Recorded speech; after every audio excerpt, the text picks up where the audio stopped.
ಕೊಡಬೇಕಾಗಿತ್ತು 6 ದಿನ ಕೊಡ್ತಾ ಇಲ್ಲ, ಅದರೊಳಗೆ 3 ದಿನ ಕೊಡ್ತಿದ್ದಾರೆ. ಮತ್ತು ಬಾಳೆಹಣ್ಣು ಏನು ಕೊಡಬೇಕು ಅಂತ ತೆಗೆದುಕೊಳ್ಬೇಕು ಅಂತ ಇದ್ದಾರೆ ಆ ವಿದ್ಯಾರ್ಥಿಗಳಿಗೆ, ಅದನ್ನು ಕೂಡ ಸಮರ್ಪಕವಾಗಿ ತೆಗೆದುಕೊಳ್ತಾ ಇಲ್ಲ. ಈ ತಾರತಮ್ಯ ಏನಾಗಿದೆ, ಇದ್ರ ಬಗ್ಗೆ ಸರ್ಕಾರ ಏನು ಕ್ರಮ ತೆಗೆದುಕೊಂಡಿದೆ ಅನ್ನುವಂಥ ಪ್ರಶ್ನೆಯನ್ನ ಕೇಳಿದ್ದಾರೆ.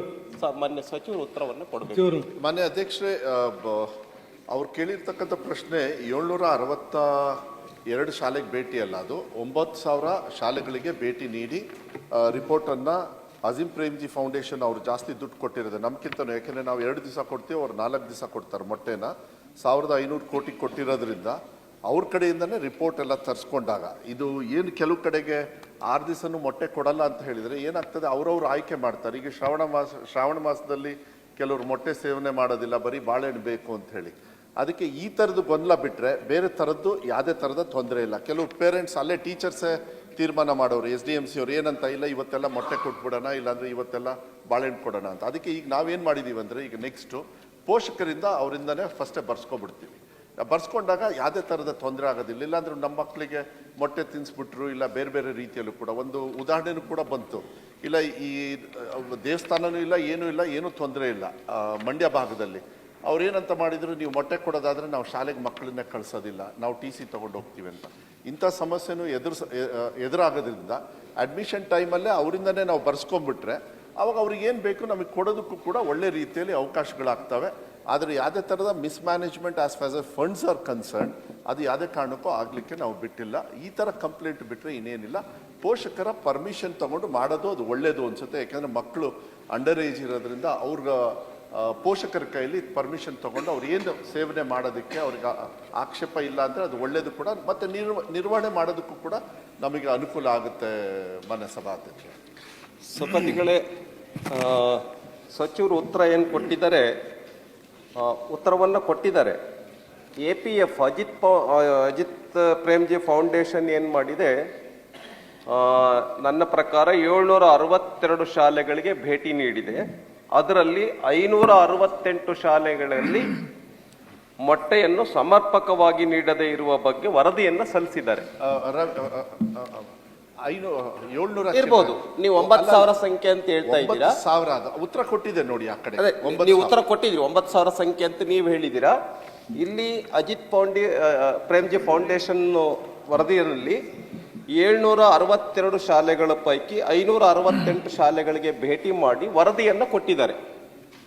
ಆ ವರದಿಯನ್ನು ಸಬ್ಮಿಟ್ ಮಾಡಿದಂಥ ಸಂದರ್ಭದಲ್ಲಿ ಏನಾಗಿದೆ ಅಂತಂದ್ರೆ, ಸರಿಯಾಗಿ ವಿತರಣೆಯನ್ನ ಮಾಡ್ತಾ ಇಲ್ಲ ಅನ್ನುವಂಥ ರಿಪೋರ್ಟ್ ಅಜಿತ್ ಪ್ರೇಮ್ಜಿ ಫೌಂಡೇಶನ್ ಹೇಳಿದೆ. ವೇರ್ 1,500 crores ಆಫ್ ರುಪೀಸ್ ಸರ್ಕಾರಕ್ಕೆ ಬಹಳ ದಾನಿಗಳು, ಶಿಕ್ಷಣ ಪ್ರೇಮಿಗಳು ಆಗಿರ್ತಕ್ಕಂಥ ಅಜಿತ್ ಪ್ರೇಮ್ಜಿ ಅವರಿಗೆ ನಾವೆಲ್ಲರೂ ಕೂಡ ಅಭಿನಂದಿಸಬೇಕು. ಕಳೆದ 30 ವರ್ಷದಿಂದ ಕೊಡ್ತಾ ಇದ್ದಾರೆ. ಅಂಥ ಒಂದು ಫೌಂಡೇಶನ್ ಈ ರೀತಿ ರಿಪೋರ್ಟನ್ನು ಕೊಟ್ಟಿರುವಾಗ ಇದನ್ನ ನಾವು ಸ್ವಲ್ಪ ಒಪ್ಕೋಬೇಕಾಗುತ್ತೆ ಅನ್ನುವಂಥದ್ದು ಅಷ್ಟೇ ನನ್ನ ಕಾಳಜಿ. ನಾನು ಏನೋ ಮಿಸ್ಮ್ಯಾನೇಜ್ಮೆಂಟ್ ಆಗಿದೆ ಅಂತ ನಾನು ಹೇಳ್ತಾ ಇಲ್ಲ. ಅಜಿತ್ ಪ್ರೇಮ್ಜಿ ಫೌಂಡೇಶನ್ನೇ ಹಿಂಗೆ ಹೇಳ್ತಾ ಇದೆ. ಬಹಳ ಕಾಳಜಿಯಿಂದ ಹೋಗಿ ಸರ್ವೆ ಮಾಡಿದ್ದಾರೆ. ಅದಕ್ಕೆ ಈ ಕ್ಲಸ್ಟರ್ ಲೆವೆಲ್ ನಲ್ಲಿ ಇರ್ತಕ್ಕಂಥ ಶಾಲೆಗಳು, ತಾಲೂಕ್ ಮಟ್ಟದಲ್ಲಿರ್ತಕ್ಕಂಥ ಶಾಲೆಗಳು, ಜಿಲ್ಲಾ ಮಟ್ಟದಲ್ಲಿರ್ತಕ್ಕಂಥ ಶಾಲೆಗಳಿಗೆ ಈಗ ಮೊಟ್ಟೆ ಬೇಡ ಅಂತ ಹೇಳಿದ್ರೆ ಬಾಳೆಹಣ್ಣು ಕೊಡಿ ಅಂತ ಯಾರು ತಗೊಳ್ತಾ ಇದ್ದಾರೆ ಬಾಳೆಹಣ್ಣು. ಹಂಗಾದ್ರೆ ರೇಟ್ ಎಷ್ಟು? ಫಾರ್ ಎಕ್ಸಾಂಪಲ್ 2 ರೂಪಾಯಿ ಬಾಳೆಹಣ್ಣಿನ ರೇಟ್ ಇರ್ಬೋದು, 7 ರೂಪಾಯಿ ಮೊಟ್ಟೆ ರೇಟ್ ಇದೆ.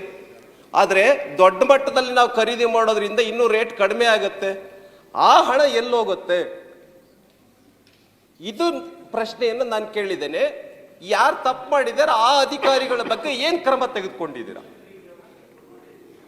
ಅದು ಅಧಿಕಾರಿಗಳು, ಯಾವ ಅಧಿಕಾರಿಗಳು ತಪ್ಪು ಮಾಡಿದ್ರೆ ಅವ್ರ ಬಗ್ಗೆ ಏನು ಕ್ರಮ ತೆಗೆದುಕೊಂಡಿದ್ರೆ ಹೇಳಿ, ಮತ್ತು ಎಷ್ಟು ಹಣ ಉಳಿತಾಯ ಆಗತ್ತೆ ಇದರಿಂದ, ಅದರ ಲೆಕ್ಕವನ್ನ ಕೊಡಿ. ಸಭಾಧ್ಯಕ್ಷ, ಇದು ಸಂಪೂರ್ಣವಾಗಿ SDMC ಅವರಿಗೆ ದುಡ್ಡು ಹೋಗೋದ್ರಿಂದ ಅವರೇ ನಿರ್ವಹಣೆ ಮಾಡ್ತಾರೆ. ಯಾವುದೇ ಅಧಿಕಾರಿಗಳು ಹೋಗಿ ಮೊಟ್ಟೆ ಕೊಡ್ತಕ್ಕಂಥ ಪದ್ಧತಿ ಯಾವುದೂ ಇಲ್ಲ. ಅವ್ರು ಏನಂತ ರಿಪೋರ್ಟ್ ಕೊಟ್ಟಿದ್ದಾರೆ ಅಂದರೆ, ಕೆಲವು ಕಡೆಗೆ ಮೊಟ್ಟೆ ಕೊಡ್ತಾರೆ, ಕೆಲವು ಕಡೆಗೆ ಬಾಳೆಹಣ್ಣು ಕೊಡ್ತಾರೆ, ಅವ್ರವ್ರದ್ದೇ ಆಗಿರ್ತಕ್ಕಂಥ ಚಿಂತನೆ ಮಾಡ್ಕೊಂಡಿದ್ದಾರೆ. ಆ ರಿಪೋರ್ಟ್ ಮೇಲೆನೆ ಇವಾಗ ನಾವು ಒಂದು ಸ್ಟ್ಯಾಂಡರ್ಡ್.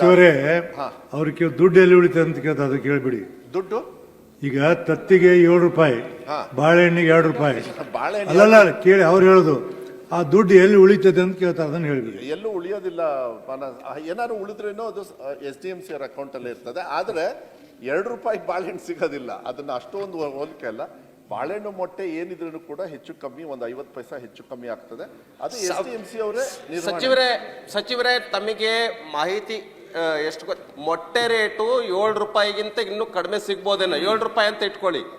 ₹7 ಅಥವಾ ₹6 ₹5 ಬಾಳೆಹಣ್ಣಿನ ರೇಟ್ ಇದೆ ಅಂತ ನಾನು ಒಪ್ಪಲ್ಲ, ಯಾರು ಒಪ್ಪಲ್ಲ. ₹5 ಇದೆ. ಇವರೇ ಅದು ದುಡ್ಡು ಎಷ್ಟೇ ಉಳಿಲಿ, ಆ ದುಡ್ಡು ಎಲ್ಲಿರ್ತದೆ ಅಂತ ಹೇಳ್ಬಿಡಿ. ಇಲ್ಲ, ಡಿಫ್ರೆನ್ಸ್ ಅಮೌಂಟ್ ಏನಾದ್ರು ಇದ್ರೂ ಅದು SDMC ಅಲ್ಲೇ ಇರ್ತದೆ. ಮಾನ್ಯ ಅಧ್ಯಕ್ಷರೇ,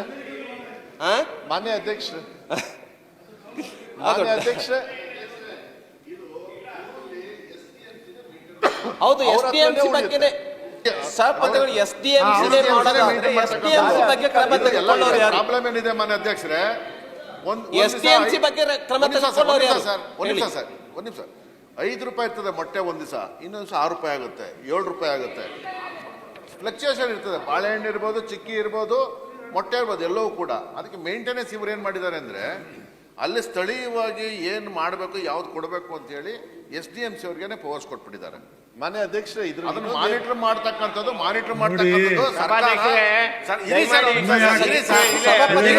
ಎಲ್ರಿಗೂ ಗೊತ್ತಿದೆ ಅದು. SDMC ಪೂರ್ಣ ಮಾಹಿತಿ ಇದೆ. ಆ ಮಾಹಿತಿಯನ್ನ ದಯವಿಟ್ಟು ಸರ್ಕಾರಕ್ಕೆ ಬೆಳಕಿಸಲಿ. ತಮಗೆ ಕೊಡ್ತಿದ್ದಾರೆ. ಮೊಟ್ಟೆ ತರಬೇಕಾದ್ರೆ ಮಕ್ಕಳು ಕೊಡಿ, ಅದೇ ಬೇರೆ ಕೊಡ್ಬೇಕು, ಅದನ್ನೇ ಹೇಳಕ್ ಹೋಗಿದ್ದ. ಬಹಳ ಕಿರುಕುಳ ಆಗಿದೆ. ದಯವಿಟ್ಟು ಮಾನಿಟರ್ನ ಸರ್ಕಾರ ಈ ವಾರದಲ್ಲಿ ಇಂತಿಂತ ಕೊಡ್ಬೇಕು ಅಂತ ಫಿಕ್ಸ್ ಮಾಡಿ ಸರ್. ಇಲ್ಲ ಮಾನ್ಯ ಅಧ್ಯಕ್ಷ, ಫಿಕ್ಸ್ ಮಾಡಿ ಕೊಡಿ. ಇಲ್ಲ ಯಾವ ವಾರ ಏನ್ ಕೊಡ್ಬೇಕು ಅಂತ ಫಿಕ್ಸ್ ಮಾಡಿ ಕೊಡಿ. ಸಭಾಪತಿಗಳು ದಯಮಾಡಿ ಸರ್ಕಾರಕ್ಕೆ ನೀವು ಮಾತಾಡ್ಬೇಕು. ದಯವಿಟ್ಟು ನೀವು ಮಾತಾಡಿ. ದಯವಿಟ್ಟು ಗೈಡ್ಲೈನ್ಸ್ ಇದ್ದು ಮೊಟ್ಟೆ ಬಾಳೆಹಣ್ಣು ಮಾತ್ರ ಇದೆ, ಇನ್ಯಾವುದು ಇಲ್ಲ. ಮಾನ್ಯ ಅಧ್ಯಕ್ಷ, ರವಿಯವರೇ ಒಂದೇ ನಿಮಿಷ. ಮಾನ್ಯ ಅಧ್ಯಕ್ಷರೇ, ಮುಂಚೆ ಈ ಪ್ರೋಗ್ರಾಮ್ ಇದ್ದಿದ್ದು ಮೊಟ್ಟೆ, ಬಾಳೆಹಣ್ಣು ಮತ್ತೆ ಚೀಕಿ ಅಂತ ಹೇಳಿತ್ತು. ಚೀಕಿನ ನಾವು ಕ್ಯಾನ್ಸಲ್ ಮಾಡಿದ್ವಿ. ಯಾಕೆಂದ್ರೆ ಏನಾಯ್ತು, ಅದನ್ನ ವ್ಯಾವಹಾರಿಕವಾಗಿ ಕನ್ವರ್ಟ್ ಆಗಕ್ಕೆ ಸ್ಟಾರ್ಟ್ ಆಯ್ತು. ಮತ್ತೆ ಬಹಳ ಅನ್ಹೆಲ್ತಿ, ಹೈಜಿನಿಕ್ ಮೇಂಟೈನ್ ಮಾಡದೆ ಅಲ್ಲೇ ಯಾವುದೋ ಒಂದು ಲೋಕಲ್ ಆಗಿ ಯಾರೋ ಮಾಡಿ ಅದು. ಯಾಕೆಂದ್ರೆ ಅದಕ್ಕೆಲ್ಲ ಇದೆ 25 ಗ್ರಾಮು ನಾವು ಮಿನಿಮಮ್ಮು ಶೇಂಗಾ ಹಾಕಬೇಕು, ಮತ್ತು ಇದೇ ಥರ ಸ್ವೀಟ್ ಇಷ್ಟೇ ಇರಬೇಕು ಅಂತೇಳಿ ಅದೆಲ್ಲ ಮೇಂಟೈನ್ ಆಗ್ತಾ ಇರಲಿಲ್ಲ. ಆ ಕಂಪ್ಲೇಂಟು ಅಜೀಂ ಪ್ರೇಮ್ಜಿಯವರು ನಾವು ಒಟ್ಟಿಗೆ ಹೋದಾಗ ಕಂಪ್ಲೇಂಟ್ ಬಂದ ತಕ್ಷಣ ಮಾನ್ಯ ಮುಖ್ಯಮಂತ್ರಿಗಳ ಜೊತೆಗೆ ಮಾತಾಡಿ ಮಕ್ಕಳಿಗೆ ಯಾವುದೇ ರೀತಿಯಲ್ಲಿ ತೊಂದರೆ ಆಗಬಾರ್ದು ಅಂತ ಹೇಳಿ ಇಮಿಡಿಯೇಟ್ ಆಗಿ ಮಾನ್ಯ ಮುಖ್ಯಮಂತ್ರಿಗಳ ಗಮನಕ್ಕೆ ತಂದು ನಾವು ನಿಲ್ಲಿಸಿದ್ವಿ. ನಿಲ್ಲಿಸಿದ ಮೇಲೆ ಇಲ್ಲಿ ಏನಾಗ್ತದೆ, ಕೆಲವು ಸತಿ ನಿಮಗೂ ಕೂಡ ಚೆನ್ನಾಗಿ ಗೊತ್ತಿದೆ, ಕೆಲವು ಸತಿ ಮೊಟ್ಟೆ ನೀವೇ ಹೇಳ್ತಾ ಇದ್ದೀರ ಮೊಟ್ಟೆ ರೇಟ್ ಜಾಸ್ತಿ ಆಗಿದೆ, 50 ಪೈಸಾ ಜಾಸ್ತಿ ಆಗಿದೆ. ಅಲ್ಲಿ ಏನಾಗ್ತದೆ ರವಿ ಅವರೇ, ಕೆಲವು ಸತಿ SDMC ಅವ್ರ ಕಂಟ್ರೋಲೇ ಇರೋದ್ರಿಂದ ಕೆಲವು ಸತಿ ಊಟದಲ್ಲೂ ಕೂಡ ಕೆಲವು ಸತಿ ಏನು ಮಾಡ್ತಾರೆ, ಒಂದು ದಿವಸ ಸ್ವೀಟ್ ಎಕ್ಸ್ಟ್ರಾ ಕೊಡ್ತಾರೆ ಏನಾದ್ರು ಜಾಸ್ತಿ ದುಡ್ಡು ಉಳಿದ್ರೆ. ಕೆಲವು ಸತಿ ದುಡ್ಡು ಉಳಿಲಿಲ್ಲ ಅಂತ ಹೇಳಿದ್ರೆ ಹಂಗೆ ಕಮ್ಮಿ ಮಾಡಿದ್ದಾರೆ ಅಂತ ಹೇಳಿ ನಾನು ಹೇಳ್ತಾ ಇಲ್ಲ. ಅದನ್ನ ನಿರ್ವಹಣೆ ಮಾಡ್ತಕ್ಕಂಥದ್ದು SDMC ಹಂತದಲ್ಲೇ ಇರೋದ್ರಿಂದ ಮಾನಿಟರಿಂಗ್ ಸಿಸ್ಟಮ್ನ ಏನಾದ್ರು ಮಾಡ್ಬೇಕಂತ ಹೇಳಿದ್ರೆ ಇವಾಗ ಇಂಥ ದಿವಸನೇ ನಾವು ಅಲ್ಲ, ನಿಮ್ಗೆ ಏನಾದ್ರು ಸಜೆಷನ್ ಇದ್ರೆ ಅದನ್ನು ಕೂಡ ನಾನು ಕನ್ಸಿಡರ್ ಮಾಡ್ತೀನಿ, ಏನ್ ತೊಂದರೆ ಇಲ್ಲ. ಅಲ್ಲ ರವಿ ಅವರೇ, ಮುಗಿಸ್ಬಿಡ್ತೀನಿ. ನಾನು ಹೇಳ್ತೀನಿ, ಅಜೀಂ ಪ್ರೇಮ್ಜಿ ಅಂತ ಫೌಂಡೇಶನ್ ಇಷ್ಟೊಂದು ಒಳ್ಳೆ ಕೆಲಸ ಮಾಡ್ತಾ ಇದೆ. ಅವರೇ ಡೌಟ್ ವ್ಯಕ್ತಪಡಿಸಿದ್ದಾರೆ. ನಮ್ಮ ಇಲಾಖೆಯಿಂದ 1 ಪೈಸನು ಕೂಡ ಮಿಸ್ಮ್ಯಾನೇಜ್ಮೆಂಟ್ ಆಗ್ಲಿಕ್ಕೆ ಯಾವುದೇ ಕಾರಣಕ್ಕೂ ಬಿಡೋದಿಲ್ಲ. ಅದಕ್ಕೆ 100ಕ್ಕೆ 100 ಅದನ್ನ ನಿಮ್ ಲೆವೆಲ್ ಅಲ್ಲಿ ಆಗದೆ ಇರಬಹುದು, ಕೆಳ ಲೆವೆಲ್ ಅಲ್ಲಿ ಆಗಿದ್ರೆ ಅವ್ರ ಬಗ್ಗೆ ಏನ್ ಕ್ರಮ ತೆಗೆದುಕೊಳ್ತೀರಾ? ಅಜೀಂ ಪ್ರೇಮ್ಜಿ ಅವರು ದುಡ್ಡು ಮಿಸ್ಮ್ಯಾನೇಜ್ಮೆಂಟ್ ಆಗಿದೆ ಅಂತ ಹೇಳಿ ಎಲ್ಲೂ ಕೊಟ್ಟೇ ಇಲ್ಲ. ಅದು ಮಿಸ್ಮ್ಯಾನೇಜ್ಮೆಂಟ್ ಆಗಿದೆ ಅಂತ ಕೊಟ್ಟೇ ಇಲ್ಲ. ಅದಕ್ಕೆ ಸಭಾಪತಿಗಳ ಹೆಚ್ಚಿನ ವಿಡಿಯೋಗಳಿಗೆ ಪ್ರತಿಧ್ವನಿ ಯೂಟ್ಯೂಬ್ ಚಾನೆಲ್ ಸಬ್ಸ್ಕ್ರೈಬ್ ಮಾಡಿ, ಬೆಲ್ ಐಕಾನ್ ಕ್ಲಿಕ್ ಮಾಡಿ.